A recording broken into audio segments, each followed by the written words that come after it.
उत्तर प्रदेश के बांदा बुंदेलखंड क्षेत्र में इस बार की असमय और लगातार हुई बारिश ने किसानों की मेहनत पर कहर ढा दिया है।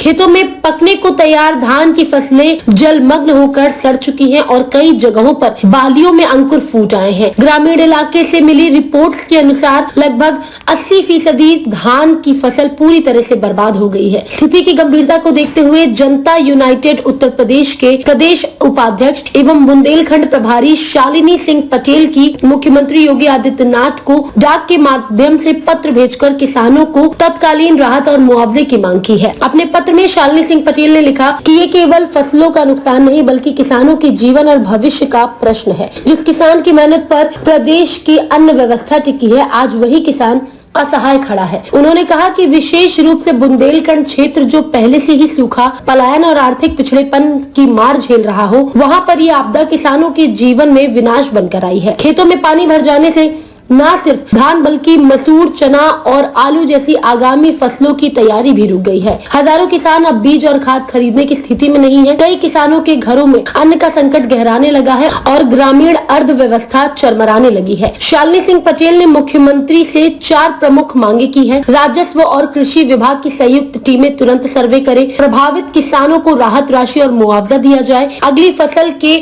ब्याज मुक्त ऋण, बीज और खाद की सहायता दी जाए तथा प्रधानमंत्री फसल बीमा योजना की जमीनी समीक्षा कर उसका लाभ किसानों तक पहुंचाया जाए। शालिनी सिंह पटेल ने कहा कि उन्होंने स्वयं कई गांवों का दौरा कर खेतों की स्थिति देखी। उन्होंने बताया कि मैंने खेतों में जाकर देखा कि धान की 80% फसल पूरी तरह से खराब हो चुकी है। पकी हुई फसलें पानी में डूबकर अंकुरित हो रही हैं। किसानों के चेहरे पर निराशा और असहायता साफ झलक रही है, लेकिन इस बार मौसम ने उनकी सारी मेहनत बर्बाद कर दी। गाँव में अब तक ये सवाल गूंज रहा है कि आने वाले महीनों में परिवार का गुजारा कैसे होगा। उन्होंने मुख्यमंत्री से आग्रह किया है कि इस स्थिति को उनकी पीड़ा ही देश की पीड़ा है। सरकार को इस त्रासदी को केवल प्राकृतिक आपदा नहीं बल्कि किसानों के अस्तित्व से जुड़ा संकट मानते हुए तत्काल हस्तक्षेप करना चाहिए। बांदा से मोहम्मद अशरफ की रिपोर्ट।